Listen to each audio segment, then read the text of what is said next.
Hi, I'm Max Clark. I'm the founder of ITBroker.com. We're an IT advisory and brokerage firm. Or, put really simple, we help our clients identify and buy IT services for their business. Okay? As of our last count, we had 597 providers in our portfolio. These are service providers globally that we've helped clients with. And whether that's a network provider or connectivity provider bringing fiber into a building, data center, cybersecurity, cloud services. I mean, it runs the gamut. There's a lot of things in here. And when you take a step back and you look at it and you say, okay, there's 597 providers and, what services do they actually offer? It becomes an overwhelming amount of permutations really quickly. And a lot of times there's a lot of duplication within this portfolio, right? So there might be over 100 companies offering voice services in different versions, right? It could be, what we would call hosted PBX once upon a time. It could be fully featured UCaaS systems, unified communication systems. It could be somewhere in between. They could have a CCaaS overlay on top of that. And over the years, the work we've done is really around separating table stakes from the actual unique advantages and differentiations between these providers. So what I mean by that, right? We'll just keep with the voice. If you need to make a voice call, you need to pick up the phone and make a call, or you need to use your soft phone and you make a phone call, right? So that's just table stakes. Like, yes, every voice provider that you talk to should be able to make and receive phone calls. Data center company. Data center company should have, generators and air conditioners and security, right? No, oh boy, that's going to open up a can of worms. There's different architectures. We can talk about pod versus not. We can talk about what the size of the floor plate is. We can talk about, is the ATS on the floor? Does it switch between the generator and the UPS system? Is UPS in line? Do they use raised floor? Probably. The point is these are generalities, not nuanced statements. Okay. So cybersecurity, all this stuff, right? There becomes nuance. Don't come for me too hard.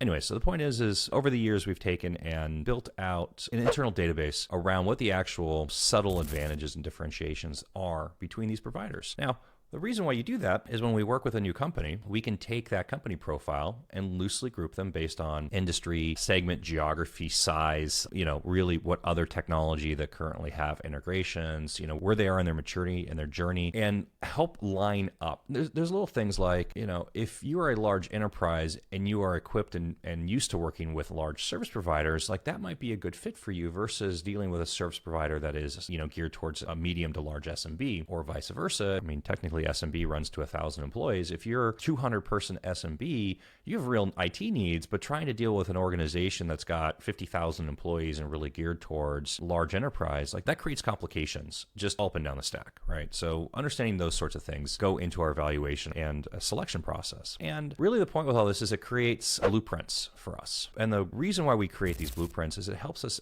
quickly match a client, their company with their needs with a provider, right? So we're not going through and we're not creating RFPs and going out and testing, and interrogating 30 service providers every time. We've already done that work. Like you should not be paying and investing time and money in doing broad searching RFP and RFIs against the market. Like you should be asking specific questions for validation based on your specific needs, not like, hey, does your phone system work kind of questions. So if you're in an RFP process, and you're just trying to identify, you're at Google probably or looking at Gartner, hey, who offers this service? Like you're so far behind the process here in the 8-ball. Send me an email, give us a call. We'll help you accelerate this process. Anyways, okay. From here, so we have a quick blueprint, right? And now we get into the real, let's call it meat and potatoes. We're going to confirm your present state. What problem are you dealing with as a company? What future state do you need to be? What is the actual impact to your business? What provider actually matches up against this and can give you the desired outcome and evolution? And we use this isn't just like theoretical, like we're reading their website. This is experience-based knowledge around doing these projects for other companies. So,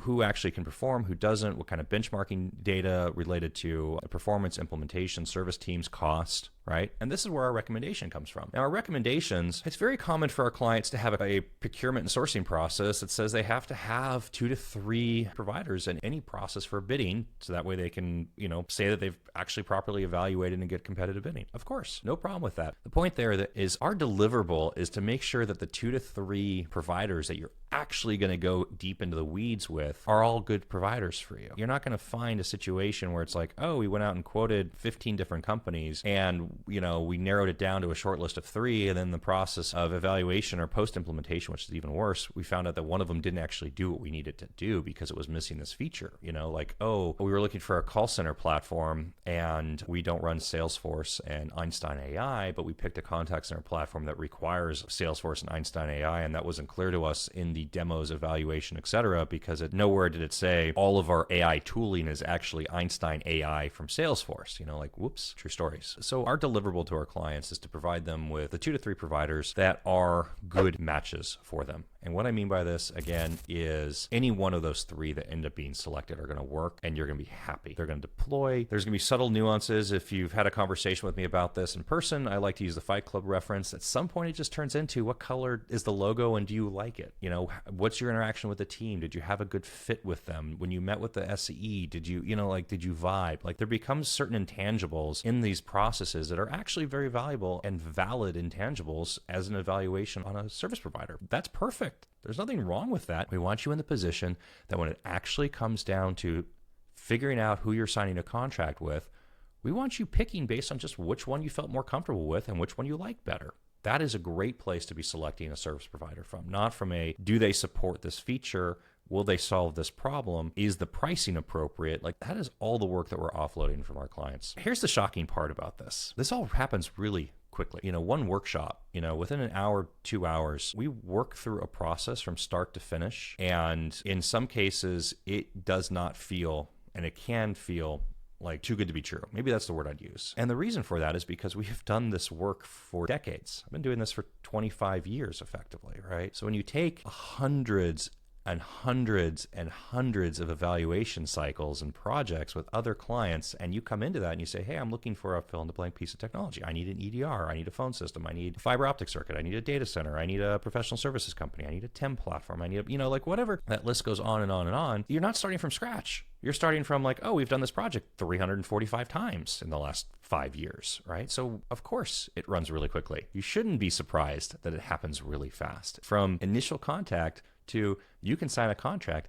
happens really quickly. Now, where we get slowed down, honestly, is legal review. And we spend a lot of time working with our clients' counsel to help them understand, what the actual contract language means for them and why some things matter and some things don't matter in a contract. If you have a legal review process and you're evaluating a contract that you've never seen before, you negotiate what's in the contract. You don't know what's missing from the contract. And so what we're doing in those cases is we're helping fill in the blanks of what's missing in that contract, what needs to be added to the contract, what standard language we've seen already a bunch of times that we can just say, hey, give us addendum 5 for this contract and get it inserted. What triggered this is I was in a conversation, they're asking me, like, what do you do? And like, how do you explain this simply, right? Like, what's your 30-second elevator pitch? Well, our 30-second elevator pitch is we represent companies acquiring IT services. Like, we make the process of identifying, selecting, negotiating, and implementing IT services easy for our clients. Okay, great. Which ones do you do?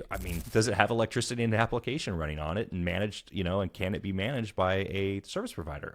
Yes. Okay, great. That's what we do. Oh, can you do, I did in my list, I put in, part of connectivity, fiber DAS, distributed antenna systems, project going on for a hospital right now with 6 million square feet of hospital and treatment space and parking lots, et cetera, that they have patients and family coming in and out of, that is being completely gutted and overhauled. So that way cell phones work perfectly everywhere. So that way they can deliver a digital experience and just, quality of experience while people are at the hospital. And why is this important? Well, you want to be able to go through patient admittance, check in. I'm not even talking about like the hospital side of things where, what tooling infrastructure they need. I'm just talking about like if you're a patient or if you're a family member of a patient and you're sitting in a waiting room for 3 hours waiting for a procedure to happen, you want to be, chances are you're on your cell phone and you want to be on YouTube or you want to be on social media or you want to be, on your email or you want to be doing work or whatever those different things are. So providing good experience, good quality of connectivity is massively important. Anyways, I completely digress and got sidetracked there. It's very easy for me to do. The point with all this is if you're in